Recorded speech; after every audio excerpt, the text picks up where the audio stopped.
Bienvenue sur Audience Story. Aujourd'hui, nouveau bilan achat sur la chaîne, le numéro 26, mois de mai 2025. Au programme du jeu vidéo, du Blu-ray et du 4K, pas beaucoup de quantité mais de la qualité.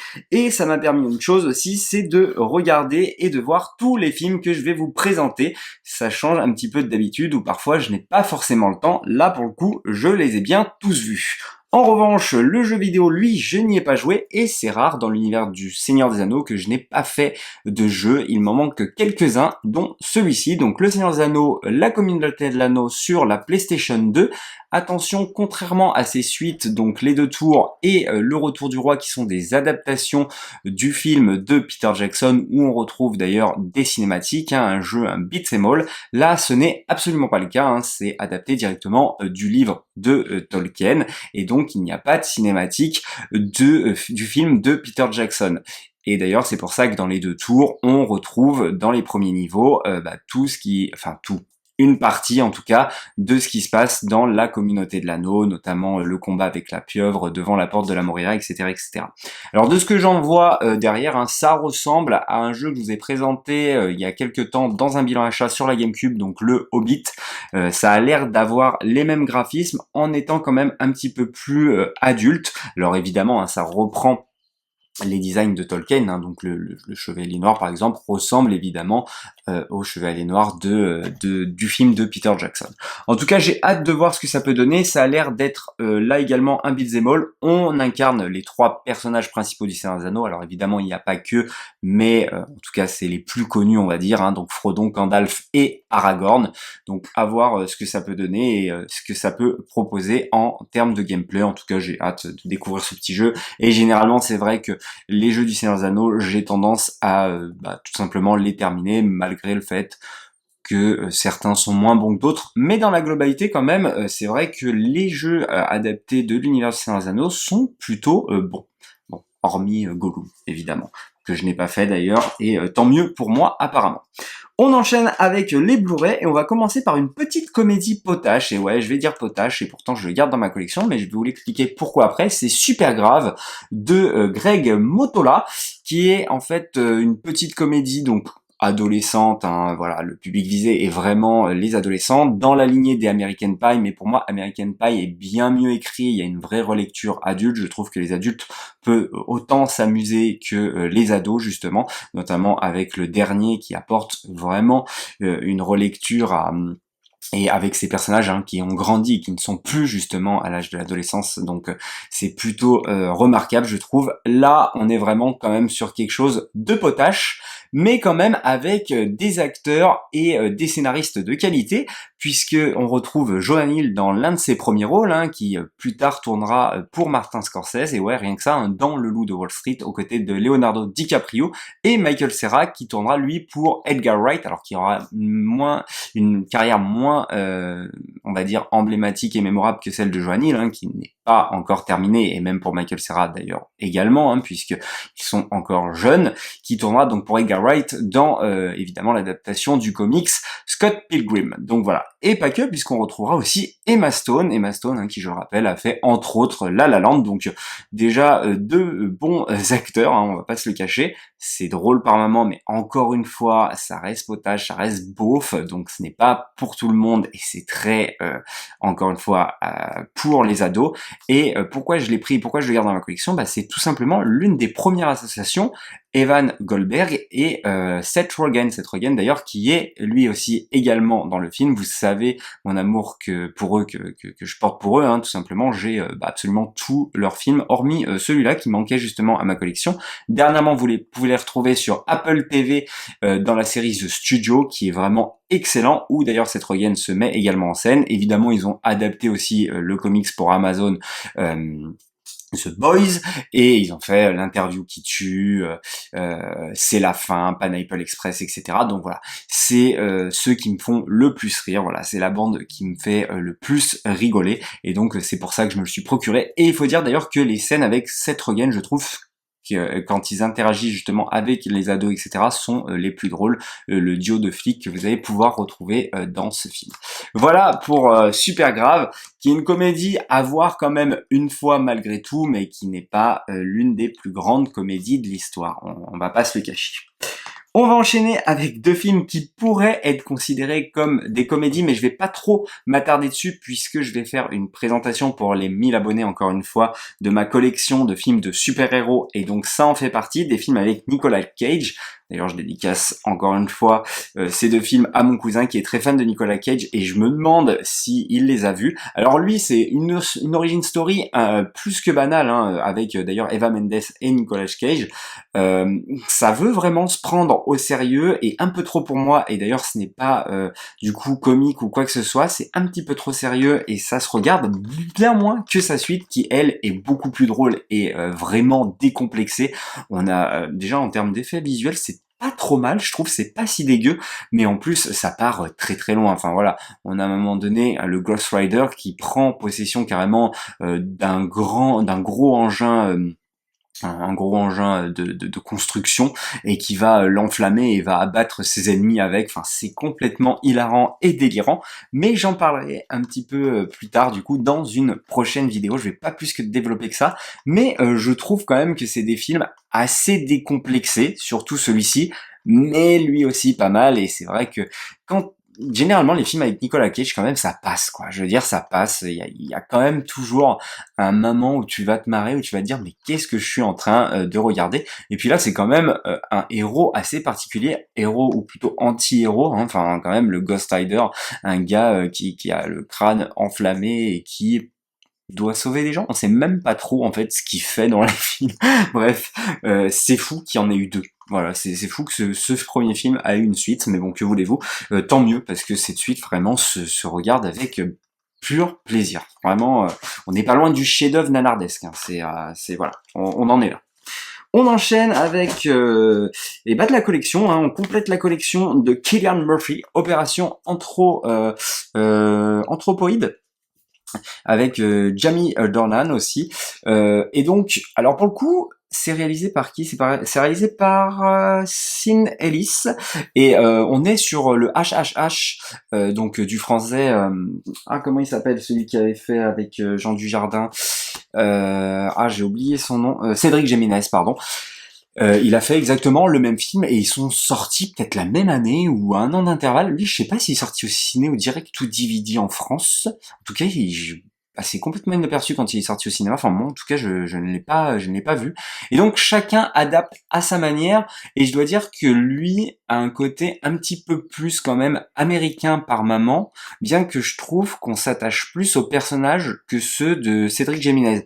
Cédric Jiménez, on sent qu'il y a quand même un côté très réaliste où les gars ne vont pas résister, disant, donc c'est l'adaptation d'une histoire vraie où deux personnes de quel pays ils sont envoyés, de Tchécoslovaquie je crois, voilà, deux résistants de Tchécoslovaquie sont parachutés à Prague pour tuer tout simplement Heydrich, hein, Heydrich qui est vraiment l'un des grands commandants de Hitler.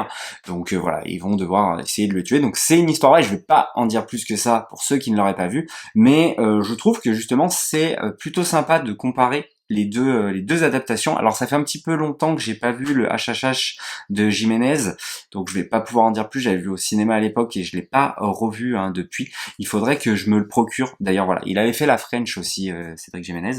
Mais c'est vrai que bon, en plus l'acting là, je trouve qu'ils sont vraiment cool quoi, les acteurs. Mais c'est vrai qu'il y a plutôt un côté américain à la fin, film américain où les mecs vont résister pendant 10 ans, alors que c'est un petit peu plus rapide dans le film de Cédric Jiménez.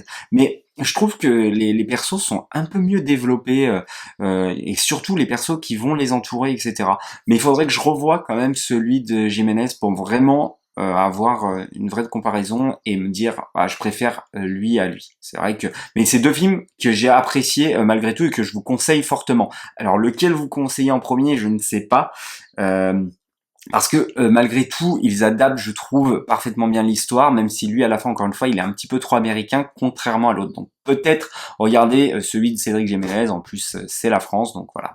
Voilà. Qu'est-ce que t'en penses, Sony, hein? dis-nous tout. Donc voilà pour Opération Anthropoïde, et c'est un film qui marche très très bien. Le réalisateur, je ne l'ai pas en tête, je ne sais pas ce qu'il a fait d'autre, donc voilà. J'ai pas ce nom en tête qui me retient. Mais en tout cas, je pense que c'est sorti au cinéma, mais que je suis passé complètement à côté, et la même année en plus, deux films, donc peut-être qu'aussi j'avais fait mon choix. Et on continue avec du Cillian Murphy. Sans un bruit 2, que j'ai été chopé à un cas, je suis tombé dessus, j'ai fait ah ouais, j'ai bien envie de le revoir quand même, et j'avais complètement oublié la scène d'ouverture avec l'origine story des monstres en fait de Sans un bruit, de d'où ils viennent et comment ils sont arrivés, donc le jour 1 entre guillemets, hein, donc pas Sans un bruit jour 1 qui pour le coup lui se passait je crois à New York, hein, dans mes souvenirs. Putain, il est sorti l'année dernière, je m'en souviens déjà pas, et il est vrai que celui-ci, vraiment la première scène d'ouverture, j'adore quoi. Vraiment, je trouve que c'est assez remarquable, que ça marche très très bien. Donc c'est tout à leur honneur, franchement. C'est toujours Joseph Krasinski, hein, donc qui se met en scène, hein, qui est le mari de Emily Blunt dans le film. Et là, il y a Cillian Murphy en tant qu'ami du couple justement, et qui lui est plutôt solitaire et qui ne veut pas aider malgré la connaissance de ses amis, etc. Et vraiment, j'avais oublié à quel point le film était très très bien fait et marche très très bien. Alors évidemment, il s'essouffle un peu par la suite parce que c'est la même chose que dans le premier, en quelque sorte. Mais je trouve quand même que sa première partie est très très efficace, notamment de voir comment ces extraterrestres débarquent justement sur Terre et comment la famille les a rencontrés dans le premier jour, et ça marche très très bien dans cette campagne pendant le fameux match de baseball. Donc franchement, c'est un petit bijou juste pour sa scène d'ouverture, et je trouve quand même bien mieux que Sans un bruit jour 1, où encore une fois je trouve qu'on oublie et que on n'en fait pas assez, alors que ça se passe justement dans une énorme ville quoi. Ça devrait être vraiment généreux, et je trouve qu'on se concentre trop sur deux personnages, alors que c'est dommage. Alors que là voilà, c'est tout l'intérêt je trouve de Sans un bruit 1 et 2, c'est se concentrer sur cette famille et les personnages qu'ils vont rencontrer, alors que je trouve que ils auraient pu un peu plus s'ouvrir pour le reste dans Sans un bruit jour 1, qui justement à l'échelle d'une ville, on aurait pu ça aurait pu partir encore un peu plus loin. Bon, ça ce n'est que mon avis. Voilà pour ce qu'il en est de Sans un bruit jour 2, que je vous conseille fortement. On enchaîne avec du Tom Cruise, Barry Seal, American Traffic. Alors ça c'est un DVD que j'avais chopé, enfin un Blu-ray que j'avais chopé dans un lot il y a longtemps, mais encore une fois je ne vous présente pas tout, parce que j'étais pas sûr de le garder, et donc j'ai décidé de le garder, où on va avoir carrément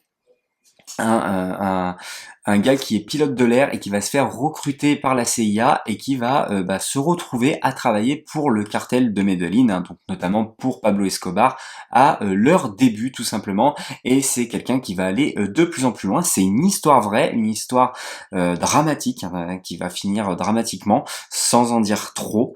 Mais en tout cas, c'est un film qui fonctionne très très bien. Brad Pitt joue à merveille, hein, ce gars plutôt prétentieux, et qui est prêt à prendre tous les risques pour gagner de plus en plus de pognon, hein, toujours le gain de l'argent. Il est vrai que c'est pas non plus le biopic de l'année, mais c'est bien aussi de voir à travers un autre personnage tout le trafic justement de Medellín, comment la drogue a circulé, etc. Comment aussi la CIA a été impliquée indirectement, hein, puisque il fermait les yeux en fait, en quelque sorte. Hein. Il se posait pas trop de questions parce que il va en fait faire des missions tout simplement pour la CIA, pour photographier des territoires pour le compte, contre des rébellions, hein, pour en gros qu'il ne se passe pas ce qui s'est passé à Cuba, notamment avec Fidel Castro. Et donc il est enrôlé du coup enroulé, c'est pas quelque chose qui on va dire qu'il y retourne avec plaisir. Alors bien que on sent que le personnage n'est pas toujours à l'aise et qu'il a quand même peur de mourir, et pour sa famille également, mais quand même il y va sans broncher, hein, tant qu'il y a du pognon à se faire, il n'hésite pas à y aller. Donc je vous conseille fortement Barry Seal, hein, et d'ailleurs c'est Doug Liman Et Doug Liman, ça fait partie des réalisateurs dont je vous ai présenté, hein. J'ai fait mon premier épisode d'ailleurs, n'hésitez pas à aller le voir, mon premier short sur Mardi Collection, et mon premier short se portait sur Edge of Tomorrow, déjà réalisé par Doug Liman. Donc voilà, c'est le deuxième film que je vous présente en peu de temps, réalisé par Doug Liman, qui, je vous le rappelle, a fait Mr. Mrs. Smith, entre autres, et d'autres. Et Edge of Tomorrow, notamment, déjà avec Tom Cruise, qui est d'ailleurs un acteur très fidèle, hein, à ses réalisateurs. Généralement, quand il a tourné et que ça s'est bien passé avec un réalisateur, il y retourne. Voilà pour Barry Seal. On enchaîne encore avec du Tom Cruise, et ce n'est pas le dernier, avec Mission Impossible Dead Reckoning partie 1. D'ailleurs, le titre a changé, puisque l'autre c'est pas partie 2, c'est The Final Reckoning. Donc je ne sais pas pourquoi d'ailleurs ils ont fait ça, mais c'est vrai que les deux parties, c'est jamais très bon. Et j'adore ce film, voilà, tout simplement, j'adore, comme les précédents, comme les suivants, enfin bref. J'adore les Missions Impossibles, notamment à partir du quatrième opus. Je trouve vraiment que il s'en donne à cœur joie. Il y a toujours une scène de palpitation où on retient son souffle malgré le fait qu'on sait que Ethan Hunt va pas mourir. D'ailleurs, je le dis, je le développe très bien dans ma critique du dernier opus, que je vous invite à aller regarder, hein, tout simplement. Bref, c'est un rôle qui va à merveille et dont Tom Cruise s'est accaparé, hein, à merveille d'ailleurs. D'ailleurs, c'est Tom Cruise Show, hein, c'est vraiment lui qui est mis en avant, et c'est vachement cool, je trouve personnellement. Il y a tout un panel d'acteurs et de personnages dans ce film. Alors il y a l'arrivée justement du personnage de Hayley Atwell. Moi je le trouve pas très convaincant, donc l'agent Carter, hein, dans le MCU. C'est vrai que j'aurais préféré qu'on garde le personnage de Rebecca Ferguson. En plus, bon, le personnage de Rebecca Ferguson disparaît à cause du méchant. Alors pas l'intelligence artificielle, que je trouve plutôt intéressante, mais le méchant Gabriel, que je trouve vraiment, encore une fois, anecdotique, et il est vraiment pas charismatique, donc c'est bien dommage de ce côté-là. En tout cas, encore une fois, c'est un film de 2h30, c'est généreux, t'en as vraiment pour ton argent, tu peux regarder ça avec plaisir. Ce qui est pas mal, c'est que tu peux regarder un Mission Impossible au hasard sans, enfin, en comprenant tout. Alors peut-être pas le dernier, hein, je pense que si t'as pas vu celui-ci, il te manque quand même une partie, bien qu'il y a quand même toute une partie explicative dans la première heure, mais ça c'est toujours le problème de faire partie 1, partie 2. Ça c'est toujours au risque et au péril de pas perdre ton spectateur. Bref, voilà, toute la scène de la petite voiture en Italie, tout ça, ça marche très très bien. La scène du train, la scène où il saute à moto, d'ailleurs que vous pouvez retrouver sur YouTube dans sa version originale, donc sans les CGI, etc., où on voit Tom Cruise sauter depuis cette falaise, depuis cette géante rampe. Donc voilà, encore une fois, une cascade réussie. Donc voilà, j'adore ce film, je vous invite fortement à le regarder, tout simplement, et à aller voir sa suite, donc qui est actuellement au cinéma à l'heure où je tourne cette vidéo. Regardez, c'est vraiment très généreux. On enchaîne alors avec un film que j'ai kiffé, d'ailleurs qui fait partie du même lot. J'ai chopé 3 films pour 30 euros, pardon, l'offre évidemment Fnac, hein, et c'est Hunger Games, la balade de l'oiseau chanteur. Alors je n'ai pas les autres films, mais je les ai tous vus, et c'est vrai que c'est une saga qui m'avait déçu par ces 2 derniers opus où je n'avais pas du tout connecté, alors que j'avais vraiment adoré le deuxième, bien plus que le premier. Certains aiment vraiment pas le deuxième, et moi je préfère le deuxième au premier. Bref, c'est des films dont ça fait longtemps que je les ai pas vus, mais il est vrai que je me rappelle de vraiment cet empereur entre guillemets, enfin en tout cas celui qui gouverne du coup les Hunger Games, donc voilà, comment il s'appelle, Coriolanus, et j'étais vraiment surpris et j'ai trouvé ça culotté. Et c'est vrai que bon, il y a évidemment les 3 premiers Star Wars, peut-être avec Anakin Skywalker et Dark Vador, mais j'ai trouvé ça culotté, et ça ne se fait pas dernièrement, et surtout de cette manière, parce que je trouve que c'est très très bien écrit. Vraiment, c'est super bien écrit, hormis les jeux qui sont peut-être un petit peu forcés. Il faut absolument qu'on fasse des jeux, c'est Hunger Games, etc., machin.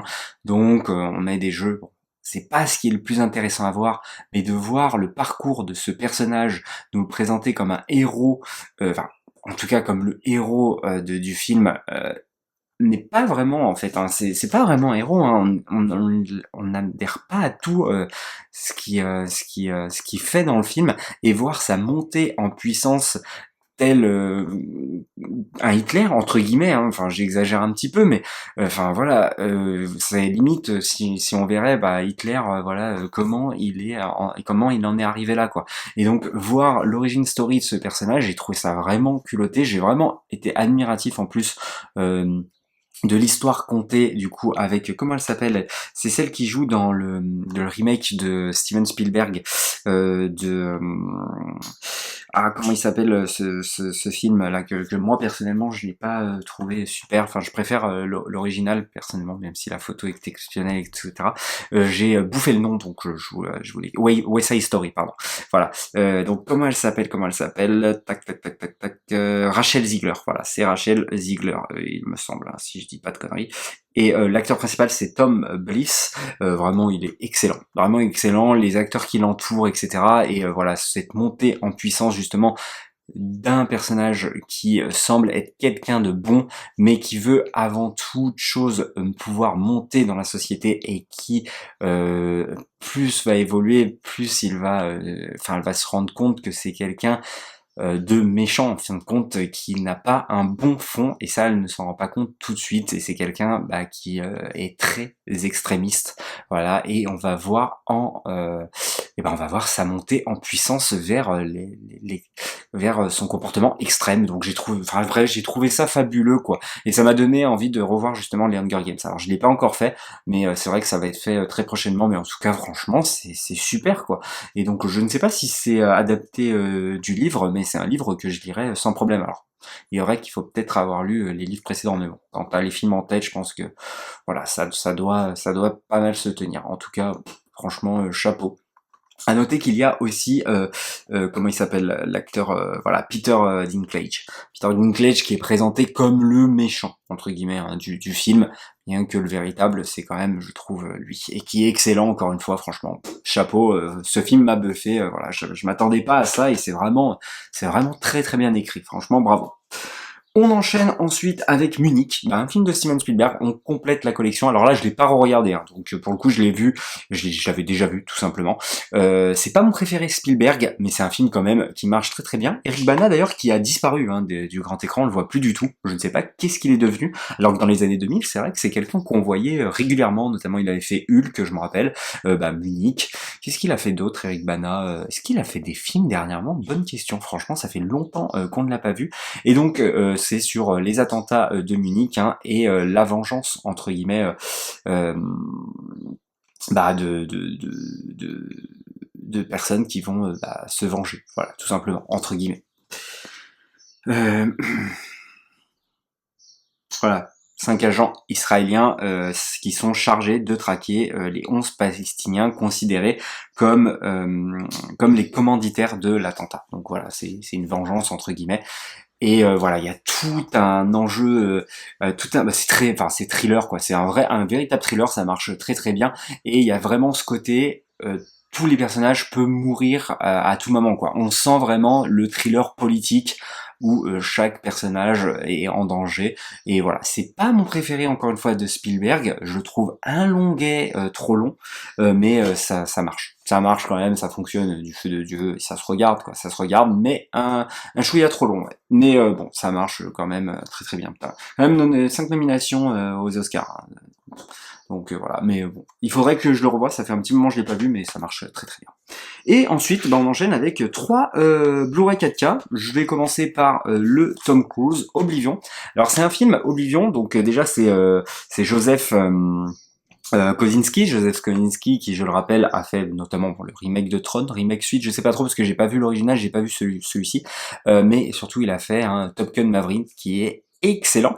Et ce film, il m'avait un petit peu marqué à l'époque quand je l'ai vu au cinéma parce que j'avais bien aimé son début et je n'avais pas aimé la fin au point que je ne l'ai jamais revu. Donc étant donné que je me fais toute la filmographie de Tom Cruise en ce moment, je me suis dit pourquoi pas me le procurer de nouveau parce que je me rappelle quand même qu'il y avait vraiment une vraie esthétique derrière ce film, et il est vrai qu'il y a vraiment un vrai côté esthétique avec justement cette terre dont on ne sait pas trop ce qui est arrivé au départ, etc., et donc on a toujours cette part de mystère à travers le film. En tout cas, on nous donne une explication et on en apprend une autre plus tard, avec justement notamment par exemple le pont de San Francisco qui est enseveli sous une tonne de sable, etc. Donc la nature a repris son droit entre guillemets, mais pas la nature en mode la forêt, etc. Mais plutôt cette dune de sable désertique, tout ça. Et j'aime bien parce que c'est très apocalyptique, mais pas apocalyptique en mode il reste des immeubles géants et tout. Non, il reste que des petites brides par-ci par-là